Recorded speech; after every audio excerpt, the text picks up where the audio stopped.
Chris Godinez, licensed professional counselor, also the host of Need to Talk on every Sunday here at noon on YouTube. And then I post it up to Facebook. This video is for educational and informational purposes only. If you feel you need a therapist, please go to Google, type in therapy, your city, Psychology Today will pop up, and it will have qualified therapists in your areas. Also, the views and opinions stated herein are mine and mine alone. They do not represent the ACA, the APA, or any other goddamn therapist for that matter. Thanks for playing. Bye-bye. Boom. Okay. Wow. Hell of a week, kids. Hell of a fucking week. All right. So I kind of need to do, hello, kids. Hi, how you doing? It's so good to see you guys. My love to you. This has been a really trying week on so many different levels. So I want to do a little, public service announcement before I dive into the ignored child, the middle child, the lost child, which is what this topic is today. So I'm going to take this first few minutes, though, to talk about the coronavirus because we need to get this out here. All of my clients who have been coming in have been having panic attacks, freaking out, scared to death, the whole thing. And part of it is that, yes, this is scary. Absolutely. This is a pandemic. Absolutely. Are your fears valid? Well, yeah. Okay. So what can you do about it? What can you do about it? Going and wiping out the toilet paper aisle is not the answer. Okay. Shake your head. Yes, that's not the answer. It's not, no, it's not the answer. So here's the deal, guys. Take a deep breath. You do what you can. You prepare to the best of your ability. You get rice, you get beans, you get food that you can live on for 2 or 3 weeks. That's what you do. You watch over the elderly. You watch over the infirm. You help out those that cannot get out of their houses or that maybe don't know how to order online because the elderly are not great with, let's face it, the YouTubes and the interwebs and, all of that. I'm not great with it. Jesus Christ. Anyway, but I do know how to order. So as my husband will attest. Anyway, the point being, what I'm trying to say is you don't need to panic. Here's the deal. I am still planning on going to Washington, D.C. unless, caveat, the government puts a ban on all travel, in which case, obviously, I'll be forced not to. 2, I won't go if you guys are not comfortable meeting. Okay, so that's that. Now, why? Because I actually read up on scientific journals and things about the statistics on this. And I have spoken with people in Europe. So here's the deal. The death rate right now is at about 1%. It's not much higher than that. It is 1%. Okay. Is it deadly? Yes. To people with compromised immune systems, to people with COPD, asthma, diabetes, heart conditions, you bet it's deadly to them. They should be self-isolating. They should be staying indoors and staying away and ordering things online and not going into the Costco's, the Walmarts, the whatever. You don't want to be around other people. The gestation period for this is 2 weeks, okay? And you can be contagious without ever showing symptoms. You can have a mild case of it and mistake it for the flu or a cold and still infect people, okay? Take a deep breath, people. Take a deep breath. The horse is out of the barn, guys. Measures should have been taken a month and a half ago. If they really wanted to stop this, a month and a half ago is when we should have been shutting down everything, stopping everything, okay? Italy's big mistake is that they waited too long. Our mistake is we waited too long. Let's face it, we waited too long. What is going to happen is, it's still going to happen. This does not mean this 2-week shutdown does not mean that the COVID virus is going to go away. It does not, okay? What it does mean is that they're trying to keep it from doing a spike, okay? So like everybody gets sick and then all of the hospitals are overwhelmed. They don't want that. So what they're trying to do is one of these as opposed to one of these, okay? So this is what this shutdown is about, okay? The horse is out of the barn. Everybody in Arizona has more than likely already been exposed. That's the way it is. I just had a letter from Joyce Wolf, who is a medical doctor in Ahwatukee, and one of her doctors came down with it, and they sent off samples to the Sonora Quest labs. They refused to test it, and she knew that this other doctor had been exposed and then had seen all these clients, right? Okay, so the exposure is out there, guys. They then sent it to the Arizona Health Lab testing, and they basically said, no, we're not going to test it because you haven't been in an area that has COVID. You haven't come from a country. So they're denying testing. Okay. So basically what I'm trying to tell you is the horse is already out of the gate. The horse is already out of the barn, guys, and we're slamming the door shut now. It's too late. So basically, it is still going to happen. People are still going to get infected. People are still going to die. What this 2-week period is going to do, though, is to hopefully keep it so that it's this and the hospitals are not completely overrun, as opposed to this where the hospitals get completely overrun. That's all this is going to do. So if you guys are still good with meeting in DC, I'm still good with going out. If you're not, please cancel by Monday so that I can now argue with Hotwire and the airlines and everybody else to get a refund. If you're planning on going, that's great. Keep your thing. I'm planning on going. So there that is. And in speaking with doctors and listening to the World Health Organization as opposed to the CDC, whom I no longer trust, the World Health Organization has not put any restrictions on travel, and I'm watching them daily. The other place to go to for accurate news is BBC, and BBC has a blog called the COVID blog, Daily COVID blog, and they do updates on what's going on and what's happening and where testing is and where the outbreaks are and all of that stuff. So those are two places that you can get your news from. Go to the World Health Organization. They too have got some really good articles, some really good interviews with actual experts. It's a good thing. So there's my little public service announcement. So basically, well, and on top of that, it's the best of times, it's the worst of times. Things like this really bring out either the best in people or the worst in people. And I have seen both. So I was at a little restaurant on Thursday, right? And it was a sushi restaurant. It was a little fast food sushi restaurant. And this guy was in there and he was obviously fearful. So remember, anger is always based in fear. It is always based in fear. There's a fear of something, okay? So there was a lot of racism in his little rant that he was screaming at the little lady behind the counter, who happened to be Asian, obviously. It's a sushi restaurant. And it got to the point where another customer actually started to intervene to protect her. And it got to the point where I finally was like, if you don't shut the fuck up, I am calling the police right the fuck now. And then he finally walked out. So, okay, horrible. So then on Friday, we went to Winco to do our regular shopping. Okay, I'm not freaking out. I'm not storing up on toilet paper's not going to save your ass. You can't eat toilet paper, people. So to do our regular shopping, okay, it was mass hysteria. People were like throwing stuff in their carts like there was literally no tomorrow, okay? Finally, things kind of calmed down because they kept having to tell people to calm down. And then the beautiful thing of it is there was this little tiny older Asian woman and she started directing traffic. She was wonderful. She was like, okay, you come over here. There's a shorter line here. Okay, you come over here. Here's another shorter. I'm just going to stay here and help you guys until we get through this. That's the attitude we should have. Right the fuck there. That is the attitude we should have. It does take a fucking village, people. Village people. No, it does not take the village people. It takes a village, comma, people. Okay? So that's my whole point. And that was beautiful. And then when people were like, oh, I forgot this. Oh my gosh, I don't want to get out of line. Because we literally stood in line for like a half an hour. People were willing to go, hey, do you want me to run back? Just watch my cart. I'll run back. I'll grab it for you, you know, whatever. So that's the attitude that we need to be having. Not, I've got mine, fuck you.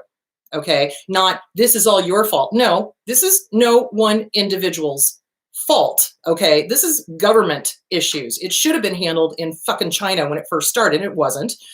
It should have been handled when it became obvious that it was going to spread pandemically. It wasn't. And this goes for every government. I'm not just bagging on the US here, people. I'm bagging on Italy. I'm bagging on China. I'm bagging on all the countries that allowed it to go. Okay. So those were the worst examples. Well, and you know, the worst of the best. And here's something else that is going to tie into what I'm talking about today, which is the lost child, the ignored child, the middle child. Yesterday, John and I were walking our dog, and there were these kids out in the green space, and one of them was beating up two kids. Okay, not one, two kids. And it was clear the kid was distressed, and it was clear the other kid was distressed, and the little kid came to the rescue of his older brother. I broke him up. I'll give you 3 guesses what happened. The mother came after me. How dare you speak to my children, that you scared them, you made them cry. That wasn't what was happening. She started gaslighting me. She started fucking gaslighting me. I'm like, bitch, of all people on the face of the planet to fucking gaslight. Guess what, whore? So anyway, she started in. John and I just stayed calm. And I turned to John, I said, okay, the next time we see him beating up a kid, we'll just call 911 because I am a mandated reporter. So wonder what's going on in the home. Oh, don't get me started. I know where you fucking live, literally. So anyway, there is that. If you see children beating up other children, because the stress level is through the roof right now, guys, it's crazy. And kids pick up on that. And what they see in the home is what they act out on the playground. If you see a child beating up another child, stand the fuck up and break that fight up. Get 911 on the phone if you have to, but do not allow a bully who has a mother that's a fucking bully and probably a narcissist, and probably there's domestic violence going on in the home, to fucking stop you. You stop that shit cold. That we don't need that. We ain't got time for that shit. People are dying. We ain't got time for that shit. So you interrupt when you see bullies. Don't be afraid. And that's the thing I see is that so many people are more willing to sit there and take videos of it or to stand back and, ooh, I don't want the mom to come and scream at me. Fucking scream at me, bitch. I'll fucking turn you into DCS. Fuck off. You know, I'll be calling 911 next. And guess what? Gee, I wonder how your kids are going to do in juvie because that's where they're headed. Because she made excuses. They weren't doing that. That wasn't what you saw. Gaslighting. You know, how dare you yell at my child? How dare you? How dare I stop violence? Oh, fuck you, bitch. I will stop violence at my own personal risk. You know why? Because I'm not a fucking coward. So, worst of times, best of times. Anyway, there is that. But like I said, I have also seen great acts of compassion. And I've also seen people coming together. Be the people coming together. Do not be the fucking asshole bullies. I've got mine, fuck you. That's a narcissist attitude. Let me just say that again. The ones who are doing the I got mine, fuck you, how dare you stop violence, those are narcissists, guys. Those are abusers. Don't be an abuser. All right, end of rant. Okay, so this plays into the middle child, the lost child, the ignored child. So oftentimes I hear people, and oh, also, by the way, Susanna Quintana, awesome, wonderful, love her. Please, if you're out of the state or out of the country and you need to talk to somebody who's a narcissistic relief, well, there is that too. Recovery specialist, Susanna Quintana's your chick. Anyway, so this plays into it. So how the parents are affects the kids. Duh. So what I often hear from survivors of abuse is, oh, my abuse wasn't that bad. And I kind of touched on this last week, but I want to specifically touch on the middle child, the ignored child, the neglected child, the lost child. So what abusers do is they shove people into boxes, okay? And everyone has got to play their role. And if they don't, the abuser comes unfucking hinged, okay? So what they end up doing is, if they have more than one child will be the scapegoat. If they are an only child, they will play all the roles, okay? People have asked me about that too. What about an only child? Well, the unfortunate thing is the only child ends up playing all of the roles, okay? And that's tough. That, you know, one day you're the golden child, the next day you're the scapegoat, the next day you're being ignored. What the fuck? But what happens is they have the golden child, which is, you know, can do no wrong, the scapegoat that can do no right, and then there's the ignored child, which may or may not be a middle child. It often is, but it could be the youngest, it could be the oldest. It just depends on what's the narcissist's little craziness going on in their brain is. So they pick a child to absolutely neglect. Like, they don't talk to them. They don't encourage them. They don't go to their games. They don't, you know, tell them how good they are. They just ignore them like they don't exist. And so what happens with these kids is that they learn very quickly that their existence is negated. Okay. That's abuse. Okay. Let me just make this perfectly clear. Neglect is abuse. Let me say that again. Neglect is abuse. So when you've got a child that is being ignored and shunned, basically, that's what they're doing. They're shunning them and told that their feelings don't exist by action of not paying attention to them, not giving them any kudos. In other words, they don't even get the bad stuff. They don't even get the you're a horrible kid stuff. They get nothing, like nothing. Like they don't even get coals in their socks for Christmas. They get literally nothing, okay? So that message sends to them that they are nothing, that they are worthless, that they have no worth, that why would anyone want to listen to them? Why would anyone want to be with them? Why would anyone want to fill in the blank? So neglect is just as harmful and abusive as verbal abuse or as physical abuse. And people negate that. So they come and they sit on my couch and they go, oh, it wasn't that bad. I'm like, yeah, it was. abuse, you know? And then we have to talk about, you cannot compare your abuse, okay? Because abuse is different in every single household, and it's different with every single child, and it's different with every single abuser. And if you are feeling like you were shunned, neglected, not listened to, not fed, not clothed, not allowed to have friends, that's abuse. That's abuse. That is abusive. So in a healthy family, a healthy one, everyone is held accountable for their own feelings, their own reactions. Violence is not allowed. Violence starts in the home. Yeah, I'm talking about that woman again. And I use the term loosely. So violence starts in the home, okay? Neglect starts in the home. This is where things are learned. So the middle child gets basically the message that they are a ghost. They're there, but they're not there. They're there, but they're not acknowledged. They're there, but nobody cares. And the sad thing of it is that the siblings pick up on that, okay? And they start ignoring the child, or they start, picking on them, or they start whatevering them, okay? This is what happens to the lost child. So it creates this true identity crisis. It's like, who am I? Who am I? Where do I fit in? Oh, well, all of this happened and my childhood was awful, but you know what? They never yelled at me. They didn't really pay attention to me. So I guess it wasn't that bad. Of course it was that bad. That is abuse. And this is what it drives me crazy, is that when I start talking to clients and they're like, oh no, let me compare it. Well, it's not as bad as this, and it wasn't as bad as that, and it's not as bad as my sibling got it. Okay, but it was still abuse. If you're witnessing abuse, even though you're the lost middle child, you're still being abused, because it's abuse by proxy. It's abuse by being around it. It's abuse by hearing it. It's abuse by seeing it.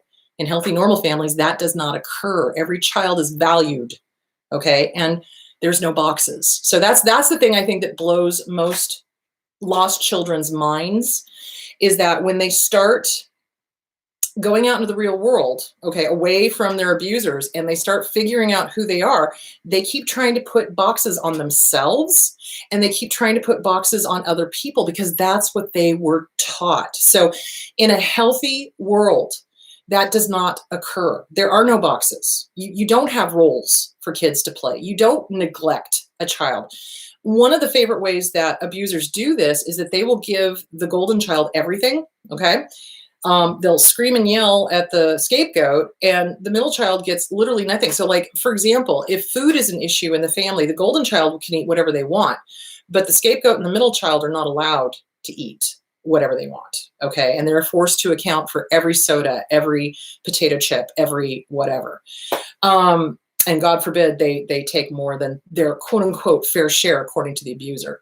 So yeah, being a lost child is its own unique issue, because we then feel like, I'm not worthy. Why do my feelings count? Nobody cares. I'm not worth listening to. I'm not worth seeing. And particularly for the lost child, the self-esteem is really along the lines of, it's hard for everybody going through abuse, but for particularly the lost child, accepting compliments, that's hard. That is incredibly hard, because we're not used to it. We're not used to being seen, okay? We're not used to being heard. We're not used to our voice counting. So if you were raised in an environment where you were the middle child, the lost child, the ignored child, the neglected child, working on your self-esteem is going to be huge, and allowing yourself to start accepting compliments is going to be huge, because it's hard for us. When we hear a compliment, what do? We do one of two things. We either go, oh, no, you too. You look great too. You did it. We deflect. It's hard to allow it in. Or we get angry. I've seen people actually get angry when they started validating themselves in the beginning. Like, they would get angry. Well, why? Let's think about it. Why are you angry when you hear compliments? It's because you're not used to it, and it was usually followed up with some form of neglect or abuse.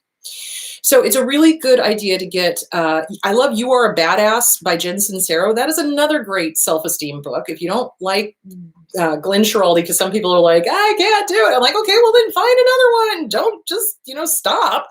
So either You Are a Badass by Jen Sincero or Glenn Schiraldi, the Self-Esteem Workbook. These are two really good self-esteem books. Mirror work, guys. I'm not kidding. It's so funny. I love my clients. They crack me the hell up because it's like they almost all say the same thing. They come in, I tell them about mirror work, and they look at me and they're like, do I have to? And I'm like, if you want to get better, yeah, you kind of sort of have to. And so the more they do it, the more their mindset changes and the more they start liking themselves. So yes, mirror work is huge. Complimenting yourself is huge. Writing yourself a validation letter. So after you tell parents who neglected or abused or ignored or whatever, after you write the go fuck you letter to them, write yourself a love letter. What is awesome about you? What do you like about you? And if you cannot find anything, ask trusted friends what they like about you. I know. It's like mind blown. So yeah, so that's the thing, is because we have not had it modeled for ourselves how to be kind, be gentle, be loving, be acknowledging, be validating, be complimentary, be, truthful. You're not going to sit there and go like, something that's completely untrue. Oh yes, you're like, I don't know, something completely untrue. You're not going to do that. You're going to say truthful things. What do you know about you? You've got a great laugh. You're funny as hell. You're smart. You're kind. You're gentle. You're, whatever things that you know. And if you cannot come up with things, ask friends. Hey, I'm working on my self-esteem. What do you like about me? What is likable? I know, it's a start. And so you do that. You write yourself a love letter. Dear me, I love, okay, write it down. So what do you love? So I want you to cover everything. What do you love physically about you? How many times do we as abuse survivors, especially the ignored children, have no clue how handsome or beautiful we are, have no clue how funny we are, have no clue how spiritual we are, have no clue how helpful we are, have no clue that fill in the blank, because it was never mirrored back to us, okay? So start with everything, the physical, the mental, the emotional, the ecumenically. What is good about you? What do you like about you? What is likable? What is likable about you? What is it? What are some of your good traits? What are some good things about you? That is the important thing. There was a great meme that I posted on my Facebook page this week that said, let's fill this jar with positive words. I'm going to start. And I started with trust, and everybody else just started filling in the jar. Do that. That you are the jar. You are the jar. Fill it with good stuff. Fill it with good, true things about you. One of the things that I think is greatly overlooked in survivors of abuse is we are pretty much infinitely patient.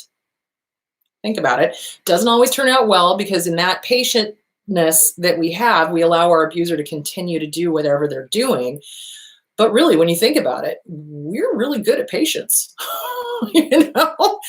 And so we need to take that forward into good stuff, though. Does that make sense? So what is good about you? What is lovable about you? What makes you you? What makes you unique? What makes you you? And love that, because we've been invalidated. Our abusers have constantly ignored us, shunned us, put us to the side, paid more attention to the golden child, paid more attention to the scapegoat, and we kind of are left kind of figuring it the fuck out for ourselves. So that's the other thing, self-reliant. The ignored middle child tends to be very self-reliant. I'm talking about the good stuff because we have to be. Because when nobody is there to help us or to pay attention to us, we have to kind of struggle to figure out, okay, well, how does this work? How do I do this? How do I make this happen? Et cetera, et cetera, et cetera. So think about all the things that helped you survive your abuse. Think of all the things that helped you get through that family of origin where they shunned you, ignored you, neglected you, et cetera. What helped you survive? Those are your great qualities. Those are your amazing qualities. The fact that you're still here on this planet fighting for yourself, man, you're awesome. You fucking rock. So that is what I want you to focus in on. The ignored child, like I said, gets the message that they're not worth it. So work on self-esteem, self-love, self-validation. So I had a really interesting question from somebody this week. They were like, I don't understand the difference between self-esteem and other esteem. Could you explain more about that? So people confuse other esteem, outside stuff with who they are, okay? Self-esteem is just that little voice inside your head that says, I love you, good job, keep going, oops, you fucked up, okay, make amends, good, you did, I love you, move on. That's self-esteem. Other esteem is what narcissists depend on. Other esteem, they need people telling them all the time how fabulous they are and how smart they are and how pretty they are or handsome they are or how, competent they are or whatever else bullshit is going on in their little minds. That's other esteem, because no matter how much you dump into a narcissist, I don't know if you've noticed this or not, it never fills up the hole. Why? Because they refuse to fill the hole themselves. And that hole just keeps getting dug deeper, deeper and deeper and deeper and deeper, because they keep choosing to act out their toxicity. It's choice. So self-esteem is taking a look inside. What makes me me? How do I affect the world around me? What makes me good? What makes me happy? What makes me, who am I? Oh, that's who I am. Okay. Hey, I like that about me. I like that I help people. I like that I fill in the blank. Okay. And you don't want to, with the helping people, you don't want that to go into codependency. So that is something also to take a look at, because the ignored child will sometimes try to do somersaults to try to win approval. Okay. And this is where the codependency comes in. The scapegoat child also does that, but the ignored child does it to absolutely no effect. I mean, like no effect. Like the parent just doesn't effing care. They just like, whatever, dude, I don't care. They really don't. And so, but they'll pay attention to the golden child and they'll pay attention to the scapegoat, but the middle child will be doing the exact same thing. And so why? Okay, why? That's another question I get is why do they pick one child, if it's a multiple child family, to be that way? Well, okay. Abusers are not terribly bright, okay? They're arrogant as fuck. And in their minds, if somebody reminds them of somebody they don't like, let's say the kid looks just like the mom or the dad, they will take out their anger at the mom or the dad onto that child. They will be toxic to that child because that child reminds them of whoever they had a problem with, whether it's a former spouse, whether it's a mom, whether it's a dad, or whatever. They project, and they cannot separate out, this child is not my ex. This child is a complete individual. This child is a unique human being, not, my ex, or not my mom, or not my dad, or whatever the abuser was, or whatever the problem was. So they project and they pick children specifically with that. So if the abuser had a problem with the ex, they'll pick on the kid that reminds them of the ex. They'll pick on the kid that is most like the ex, or they'll pick on the kid that reminds them of their mom or their dad or whoever the issue was in their family. They're pretty stupid. They are pretty stupid. They are. So this is what they do. Okay, so when you are the ignored middle child, working on self-esteem is going to be your best friend. You want to get with good friends, good people that support you, that see you, that listen to you, that are kind and not making you remember your family of origin that was abusive, or a spouse that was abusive, or anything else like that. In Working with the Inner Child workbook, that's another good book. So CPTSD from Surviving to Thriving by Pete Walker. It is incredibly triggering. I am going to warn you now. So I think I warn everybody every single time. It is a wonderful book. Work it. Work through how you were treated as a child. And it's not always going to be what was said. Oftentimes it's going to be the nonverbals. What were the nonverbals in your family? What messages did you get non-verbally? Think about that as you're working through, because oftentimes with the middle child, the ignored child, the lost child, it was the nonverbals that made it clear who they were, or where they fit in the family. The Inner Child Workbook by Catherine Taylor. So that one kind of works on the physical, if you can't remember things, because remember, with trauma, we don't always remember key events because our brain just kind of goes, oh, too much, can't handle it, peace out, So it's going to help you go back through and start remembering things. It's going to help you kind of process things. I had one person, like I said, that they did the infant work where you grab the applesauce and you play with it. I had fun with that. That was awesome for me. But for other people, that's when the abuse happened. And what they said is I couldn't speak. My voice, it felt raw. It felt, and then we started talking and I said, tell me about what it was like to be in the crib. And she burst into tears. And it was like, I was forced to stay in the crib for hours. They would ignore me. What does that tell a child? Tells them that they're not worthy, tells them that they're not worth it, tells them that their cries of pain or sadness or scared or I'm wet or I'm dirty and I need to be changed don't mean anything to the caring adults. And that sends a message even to an infant. It drives me crazy when I hear people say, oh, they were just babies, they won't remember.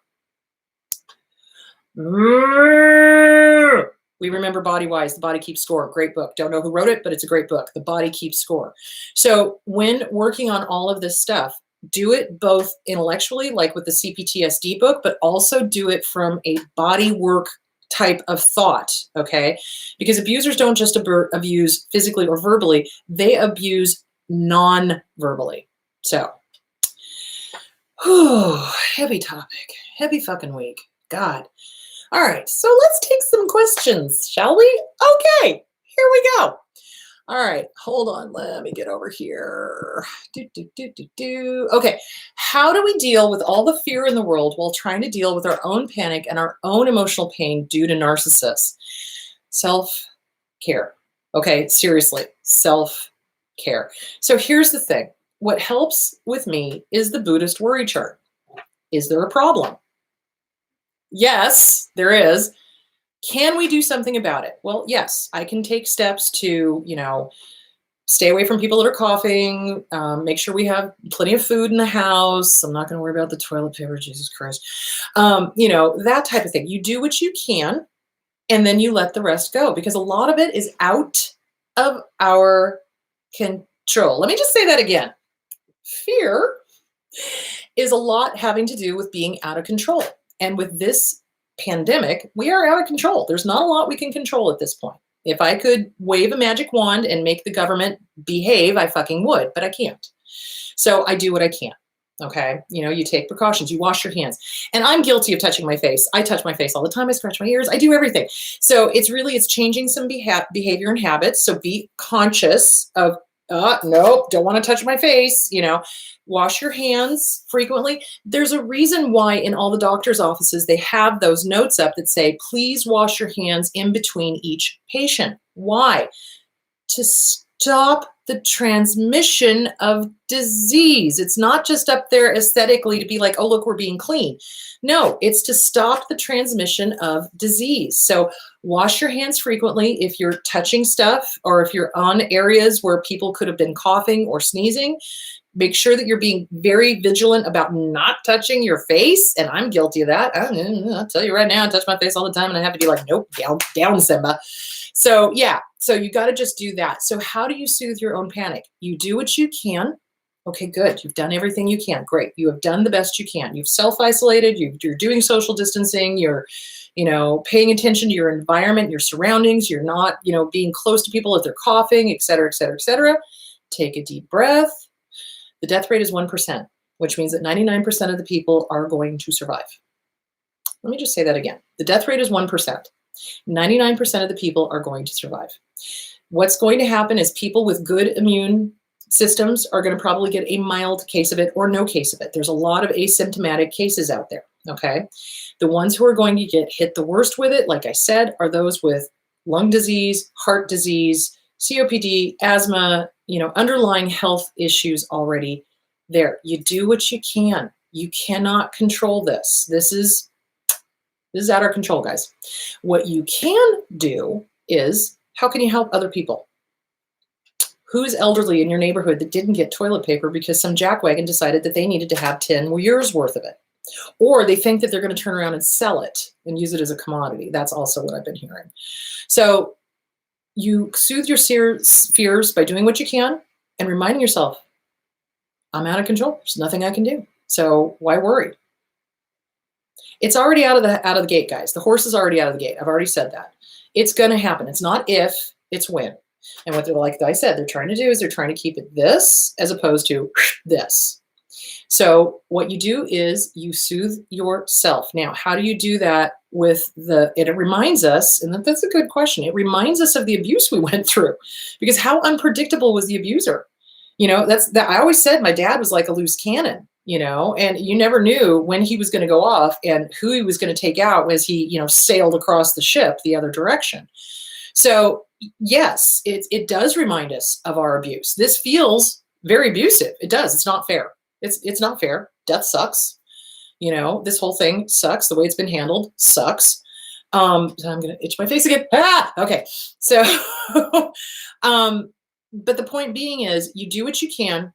You remind yourself, this is not my abuser. Yes, it is stirring up similar emotions, similar fears, and you work on yourself and you do service. You be a good villager. You help those who need help. You direct traffic in a grocery store. You know, you be kind. You break up fights when kids are beating the shit out of each other. Yeah, that's what you do. That makes you a good global citizen. So you do what you can. You take a deep breath. If it's out of your control, you breathe and you go on. And that's all you can do. Is it scary? Yes. See, I touched my face again. God damn it. So is it scary? Yes. Is it going to happen? Are we going to have a pandemic? Yeah, it's already there. So you do what you can, but then you let it go, just like with anything else. You let it go. And it's hard to do. Letting go is hard to do. That's what I keep teaching is detachment, detachment, detachment. Is there a problem? Yes. Can you do something about it? Yes. Then don't worry. Is there a problem? Yes. Can you do something about it? No. Well, then don't worry. You do what you can and you let it go. So there's that. All right. Is there any way to help a former ignored child open their eyes to what happened in their childhood, even if they fully internalize those messages of it wasn't that bad? Well, you can only help the willing. Let me put it to you that way. People can only be helped if they want to. All right. It would be lovely if we could all wave a magic wand and go, and you're healed, and you're healed, and you're healed, and you see the light, and you're awake, and oh my God, you're conscious. That would be fabulous. I would love that. I'd be out of a job, and I'd be okay with that. So basically, yes, I'm touching my face again. God damn it. All right. So basically, what you could do is you could offer them the books. You could say, here's some really great books that I find very helpful. I see this, you know, but don't be surprised if they stop talking to you, because this is not work for people who are not ready. Okay. You cannot force them. You can lead a horse. You can lead a horse to water, but you can't make them cha-cha. Available on Amazon. And also on mercury./shop. So you can lead a horse to water, but you can't make them drink, right? So if they're ready to work, they're ready to work. If they've internalized all these messages and they don't want to see it, they don't want to talk about it, they don't want to deal with the fact that mom or dad did not have their back, or that the people they've been dating are the same person over and over and over and over and over again, they're not going to see it. All you can do is I'm pretty sure I've told this joke before, but I'm going to tell it again. So it's like that joke about the guy that's in the river and the water is rising and a police officer comes by and says, hey, let me throw you a rope. I'll save you. And the guy says, no, I'm waiting for Jesus. And then, a fireman comes by in a rowboat. Hey, get in the rowboat. I'll save you. No, I'm waiting for Jesus. And then he's up in a tree and a helicopter comes down, drops the rope and says, hey, climb on. We'll save you. And he says, no, brother, I'm waiting for Jesus. And then he dies and he goes to heaven and he's mad, like a mad, wet cat. And he demands that St. Peter take him to Jesus. And so, he goes down, he sees Jesus on the golf course and he's yelling at Jesus, why didn't you save me? And Jesus looks at him and says, look, man, I sent you a cop with a rope. I sent you a fireman in a rowboat and I sent you a helicopter. What more did you want? We have to save ourselves. We are given the opportunity to save ourselves. That's the thing. It's like, and that's the sad thing is that we can see, all of the opportunities that people are given to save themselves. And sometimes they just blatantly go, fuck you. I don't want help. Okay, well, have fun with your misery. And that's all you can do. You can offer it. You can show them the books. You can teach them or try to, but it's up to them to take the life preserver. So there is that. Okay, question. My husband is the lost child, but also firmly in the it's fine camp. Do you find it's harder for men to ask help than women? Yes. Yes and no. So it's fine. So let me tell you what FINE stands for in counseling. Fucked up, insecure, neurotic, and emotional. So when somebody tells me they're fine, I know they're the polar fucking opposite. So it's not fine. Abuse is never fine. It's never fine. And you don't get over it miraculously by doing nothing. Okay? Is it harder for men to ask for help than women? I think in some cases it is, because socially we have this stereotype, right, of the strong, silent type who just never needs help and is out there stoically, sludging away and making things happen and da da da da. Okay, that's lovely in the movies. That doesn't work so well in real life. Let me put it to you that way. Also, when you are dealing with family history of alcoholism, alcoholics do not ask for help until they've hit rock bottom usually. And even then it's like pulling teeth. So, you know what I'm saying? So it's like it's fine camp. No, it's not fine. It is fucked up. It is neurotic. It is emotional. It's insecure. Yeah, you bet. So it's kind of like that meme where the cat is like, it's fine, and it's sitting in the middle of this house on fire. And that's really what it is. That's what fine means, is it's not fine. So it is hard to ask for help. Why? Let's talk about that. Because our abusers have told us, don't tell. Don't tell anybody. Don't you dare. Don't you air our dirty laundry. I've heard that from abusive parents. Don't air the dirty laundry. You don't need to tell anybody. This is a family matter. People who ask for help are weak.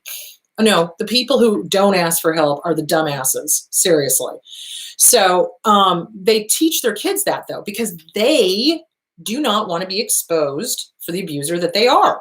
And so they teach the kid, no, don't you ask for help. And I see that specifically in family histories with alcoholism, because the alcoholics don't want their dirty little secret out, or the abuser doesn't want their dirty little secret out. So they tell the kid, don't you dare share. If you ask for help, you're weak. And that's the polar opposite. I'll tell you what, I have a hell of a lot more respect for people that go, yeah, I need help with this. I'm not sure what to do. Okay, great. Let's work on solutions. That's how things move forward. It's kind of like, if things are not progressing, what makes you think it's going to change? That's the definition of insanity, is doing the same thing over and over and over and over and over again, expecting a different outcome. It doesn't work that way. You can only get a different outcome if you do something different. So clearly you need to do something different, which means ask for help. Get with somebody that can help you. It's okay. You are more mature and more further along in your recovery, your mental health recovery, your substance abuse recovery, your whatever, if you ask for help, rather than letting your ego, let's talk about that, ego stop you. So when you're dealing with, see, I touched my nose again. When you are dealing with abusers, they are run by ego, 110%. And their egos are the ones that refuse to ask for help. And they teach that to the kid. They teach the kid to be all ego.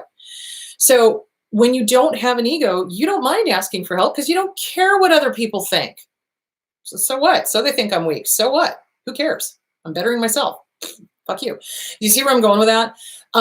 So it's ego that prevents them from asking, because they don't want to be seen, image, as weak. And remember, with some abusers, it's all about the image. It's all about the image.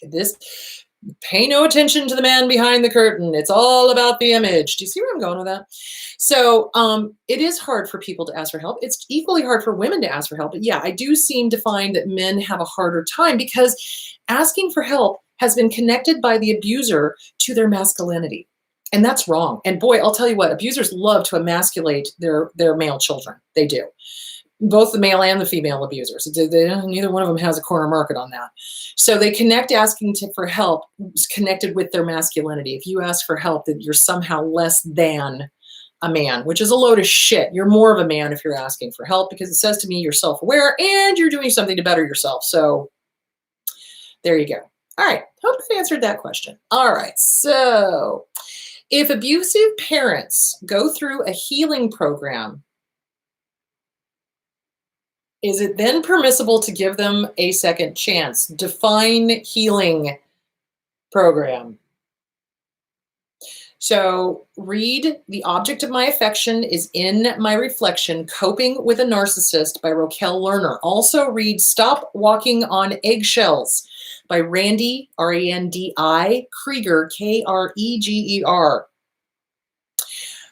If abusive parents go through a healing program, what the hell does that mean? I need more information, because here's the deal. Abusers don't change. They don't. They justify, they rationalize, they say that they're in therapy. But usually what they do is they either find a Christian counselor that does not have psychological training, or they find somebody who has recently graduated from school or is in the school program currently, and they are going to a practicum thing. And this poor kid that's doing the counseling doesn't have the world experience to know what they're dealing with. Okay. So is it permissible to give them a second chance? I wouldn't, but that's just me. If you want to give them a second chance and be abused, that's on you. I would say no, but that's just me. So again, when they go through these healing programs, I want to know, what is the healing program? What are their certificates? Is it DBT? If it is not DBT, do not trust it. Okay? Dialectic behavioral therapy. That is the only known modality that works really well with personality disorders. It could also be EFT. It could also be EMDR. Okay, those are all in CBT, yes, but as long as the practitioner understands abuse and all of that. But let me tell you something, abusers don't change. Leopard does not change its spots. It does not.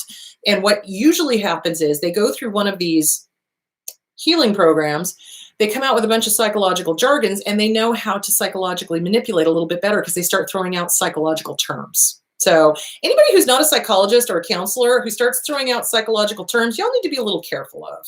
See where I'm going with that? I wouldn't give them a second chance, but if you got to do what you think is right for you. But I'll tell you what, you need to have your list of deal breakers in place, like rock solid. No name calling, no gaslighting, no lying, no rewriting history, no manipulating, no none of. And the second they break one of them, be done. Be done. They don't change their spots. And I'm curious as to know what this healing program is. It better be a DBT program. And even at that, they're going to have to be called on their stuff constantly. It's not like they go through a DBT program and suddenly everything's sunshine and unicorn farts. They're still going to have the behavior, and they are going to have to continually work on not giving in to that toxicity. Okay, there that is. All right, let's see. Do I have a child therapist in my practice? No, I don't. I work with adults. I obviously, have you heard me talk lately? It's pretty much potty mouth. So no, I do not have a child therapist in my practice. I would recommend that what you do is go on to Psychology Today and look up child counselors, child therapists, psychotherapists, et cetera, and see what you find. And that's what I recommend. I do know that Lifeline, God damn it. I do know that Lifeline PCS, it does work with kids. So Lifeline PCS, they are in Chandler and they are in Mesa. If you're outside of this area, I don't know who to refer you to. So I would say go to Psychology Today and look up specifically child therapists in your area and see what comes up. So yeah, absolutely. All right. My father was a codependent to my drug addicted brother. I felt ignored. Is a codependent the same as a narcissist? It can be, but not always. So narcissists have got a criteria. Hang on, just oop. Hold on, let me get over here. Hang on, look this up. I should have my DSM. Where the hell's my DSM? That's a damn good question. I don't know where I put it. Okay, there we go. Hang on. All right. There we go. All right, so a narcissist, let's just do a quick little overview, has an exaggerated sense of self-importance, has a sense of entitlement, and requires constant, excessive admiration. Number 3, expects to be recognized as superior even without achievements that warrant it. Number 4, exaggerated achievements and talents. In other words, they've lied about stuff. Number 5, be preoccupied with fantasies about success, power, brilliance, beauty, or the perfect mate. Number 6, they believe that they are superior and can only associate with equally special people. Number 7, monopolize conversations and belittle or look down on people they perceive as inferior. Number 8, expect special favors and unquestioning compliance with their expectations. Number 9, take advantage of others to get what they want. Number 10, have an inability or unwillingness to recognize the needs and feelings of others. Number 11, be envious of others and believe that others are envious of them. Number 12, behave in arrogant or haughty manner, coming across as conceited, boastful, and pretentious. 13, insist on having the best of everything. For instance, the best car, the best office, the best clothes, the best dinner, etc., etc., etc. You only need 5 of those to be a narcissist. So that's the criteria. So it's 5 of those. Codependent is where the person's self-sense is connected to another. So in other words, when a parent becomes codependent with a drug addict, their whole focus suddenly becomes that drug addict has to live. That drug addict has to be okay, or I'm not okay. That's what that kind of codependent is, okay? So all of their energy, all of their love, all of their everything gets poured into this kid who's struggling with drug addiction and now has the weight of this parent, right, doing this to them. So is it unhealthy? You bet. Does it mean that the parent is a narcissist? Not necessarily, unless they met those criteria. 5 of them, only 5. There were like 13. Those are 5. So it is common with a family that has got dysfunctionality that when one of the siblings is a drug addict, that one of the parents will pour all of their energy into that kid and enable them, essentially, and literally, quite literally, love them to death. Okay. I have told numerous parents that do this. I said, look, you're going to kill your child. And then they get pissed off and scream and yell and fight and whatever. And I say, look, you're loving them to death. You have got to stop enabling them. They are going to continue to use if you don't. And then the bullshit excuse I hear from them is, I can't let them fail. Okay, wait a minute. Failure, the way you're doing it, is going to end up in their death. Okay. Failure, if you back the fuck away and draw boundaries and stop enabling them, is going to be them finally hitting rock bottom and finally figuring it the fuck out and succeeding. So in their minds, though, their self-esteem is connected to this kid doing well. But what they can't see is that they're so wrapped up in this kid doing well that they are literally causing them to die. And then, when I point that out, that's usually when they storm out of my office and I never see them again. And then months later, I hear that the kid died, and then they're all boo-hoo-hoo. And I'm just kind of like, okay, what did I tell you? I'm sorry, but we need to work on codependency here and your self-esteem, because you wrapped yourself up with this kid's self-esteem to the point where you enabled them to the point where they couldn't get better. So there is that. Is it the same as a narcissist? No, it's not. Can they be narcissistic and codependent? Yeah, you bet. Anything can be comorbid. You bet. Absolutely. All right, let's see, where did my thing go? All right. What can you say about the Gabriel Fernandez case? Absolutely nothing. I don't even know who Gabriel Fernandez is. Why was he the only one that was abused by his parents and his other 2 siblings weren't? I'm sorry, guys. I don't know. I have been so literally up to my ear in elephants with this COVID thing. I have not been paying attention to what is going on other than trying to calm everybody down. So I can't speak to that. So hold on. So, all right.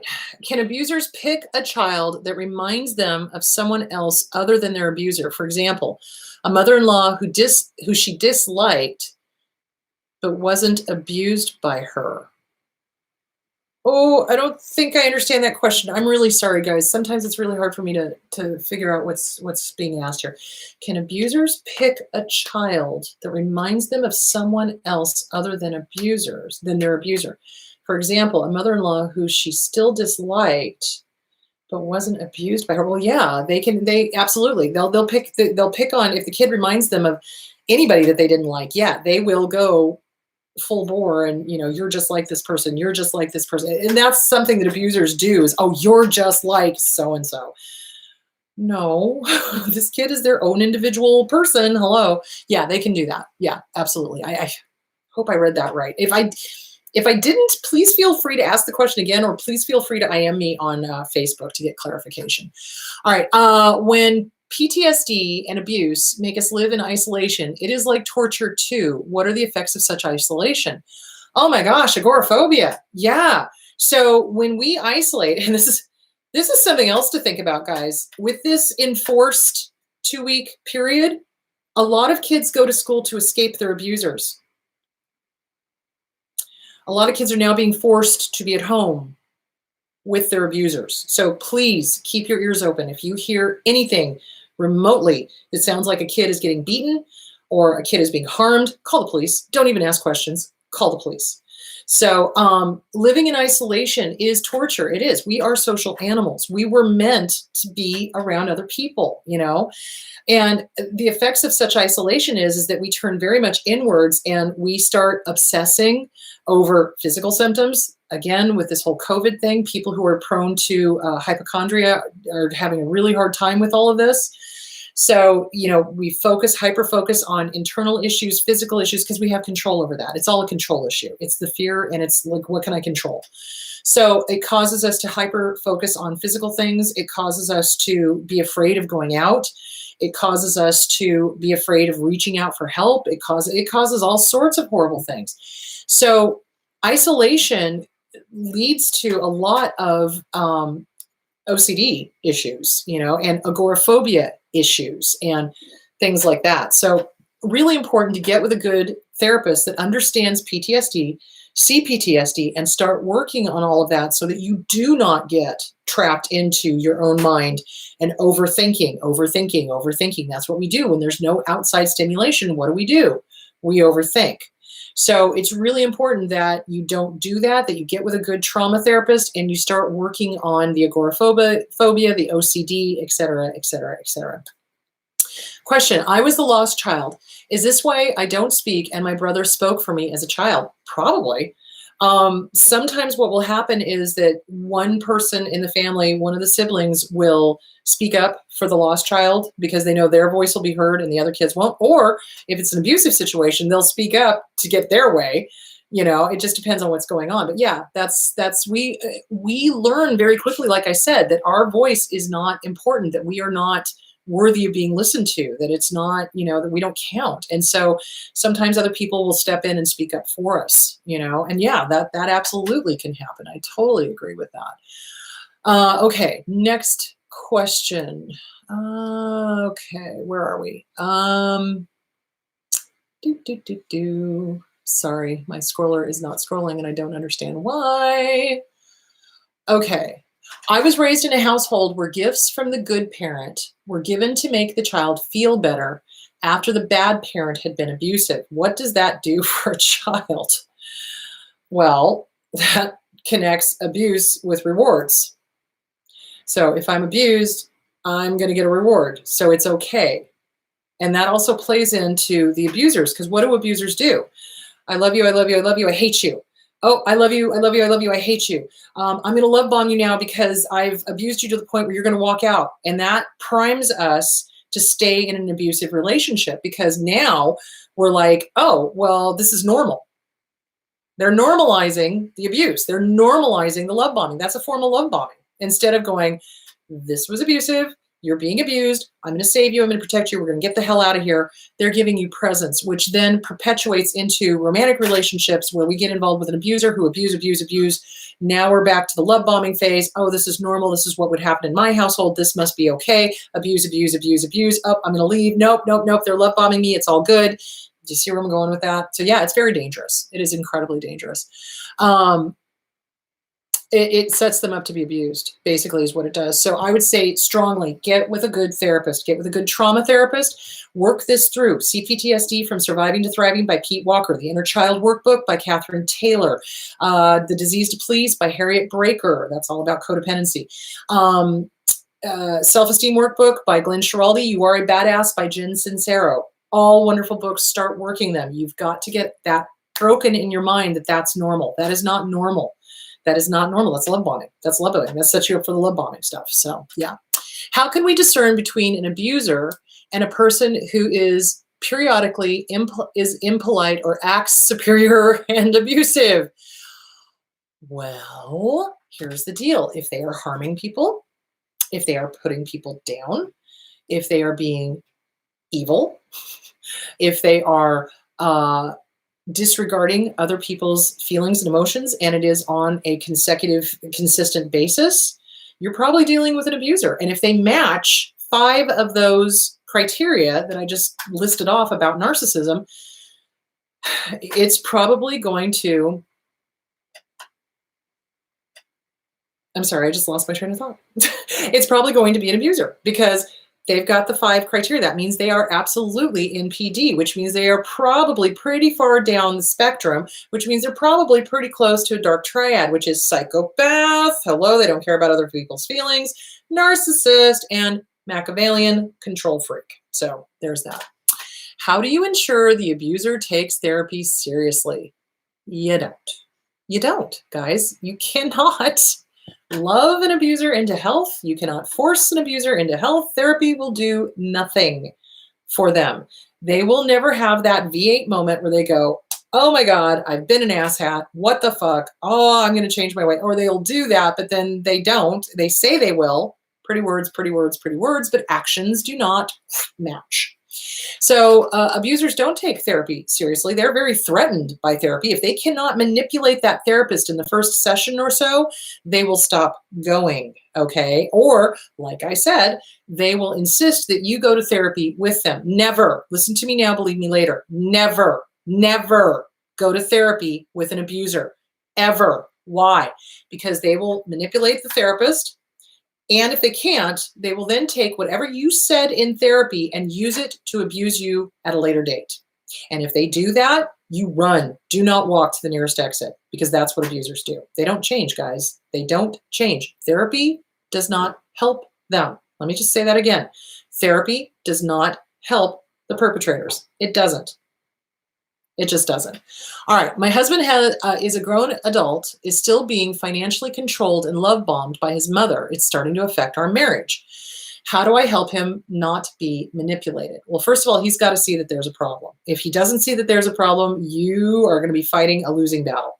So if he sees that there is a problem, my suggestion would be to get into couples counseling with a damn good couples therapist that understands abuse, okay, that understands manipulation from a mother-in-law or a father-in-law or whatever, and can help you guys navigate. The only way that he's going to not be manipulated is if he chooses to not be manipulated. If he is not willing to work on his own issues with his own mother, it's not going to work. So you can encourage, you can say, hey, let's go to couples counseling. Let's work on this. This is what I see happening. And if he's like, denial, denial, denial, I'm not willing, I'm not interested, I don't want to work on this, it's all in your head, blah, blah, blah, blah, blah, they're not going to change. Just like I said earlier, it's like they don't go to therapy. They don't, suddenly have this epiphany of, gee, I'm an asshole, maybe I shouldn't be, and then really work on themselves and really change. They don't. They're all about the manipulation. It's all a game to them. Everything's a game to them. It's like, how can I win? How can I win? How can I win? How can I manipulate? How can I win? They don't ever look inside. Their ego run, 100% ego run. And egos will never allow themselves to be wrong. They will never allow themselves to learn. They will never allow themselves to change because I'm right and you're wrong. And it's always that. It's always I'm right, you're wrong, screw you, I've got mine. So yeah, so if he's willing to work on this, then you guys have got a shot. If he's not, get a good attorney. All right. Of the 3 types of child stereotypes you talk about, is there one of these 3 types that is more likely than other to become abusers? It depends. Sometimes I see the golden child becoming the abuser. Sometimes I see the scapegoat becoming the abuser. I very rarely see the lost middle child becoming the abuser, but it can happen. It depends on the kid's makeup. Some kids just intrinsically know this is bullshit and I'm not going to perpetuate it. Okay. Other kids don't have that empathy cog. It depends on whether or not they have the empathy cog. So yeah, any and all of the 3 types could become the abuser. Most often when I've seen those, it's usually the golden child, but not always. So, there it is. I am the lost scapegoat child. Whoa, that just suddenly got really big. I am the lost child, scapegoat child who has been estranged from almost all my family members. I have started TMS treatment for CPTSD. What other therapies are good to work along with TMS? I would talk to your provider. I don't know a whole lot about TMS. I do know that it is effective with depression and things like that. So I would talk to your provider. With CPTSD, with PTSD, what I can tell you is EFT is really good. And I want to get Marcia Diane on here. Marcia Diane is a friend of mine who's another licensed professional counselor. She does EFT, and I'd like her to come on here to talk about that because I want people to get exposed to all the different modalities to try to figure out what's going to work best for you. So EFT is good, EMDR is good, DBT is good, CBT is good. Any of those will work with that. I don't know specifically about TMS, so I would talk to your provider and ask them. So yeah, there it is. But those are the modalities that work well with PTSD. Okay, both my parents are disordered, and I feel like they threw the entire sink at me. Is it common for abusive parents to parentify, infantilize, spousify, and neglect the child all at once? Oh, sweet baby Jesus, yes. Yeah. I'm so sorry. That sucks. I'm sorry. Yes, they can and they do. And disordered parents will parentify the kid, force them to raise smaller children, force them to parent the parent. They will then turn around and say, you're such a child, you can't do anything, and try to take control away from the kid. Okay. In really screwed up families, what you have is incest. It's emotional incest or it's actual physical incest. So it's like a second spouse, second husband, second wife, that kind of thing. Yeah, they do that. And when they don't get their way, they neglect. They just, you're not doing what I want. I'm not going to pay attention to you. It's called stonewalling. Okay. Stonewalling is different than gray rock. Gray rock is where you're not giving your abuser supply so that they can continue to hurt you. Stonewalling is what parents and romantic partners do to harm, to hurt, to shun, to shame the person into doing what they want. Okay. Gray rock is where you kind of go, no, look at the time. Stonewalling is where they don't even do that. They give you absolutely no attention whatsoever. They shun you. That you're not my child. You're dead to me. That kind of thing. You're not my spouse. You're dead to me. I'm not talking to you. That kind of thing. So yeah, they do that. They run through the gamut of whatever is going to significantly, get their way. That's what they do. So I think we're going to call it good for today. I'm tired. So thanks you guys for tuning in. Sorry I went on my little rant. Sorry, but not sorry. So please do practice kindness. Do practice self-care.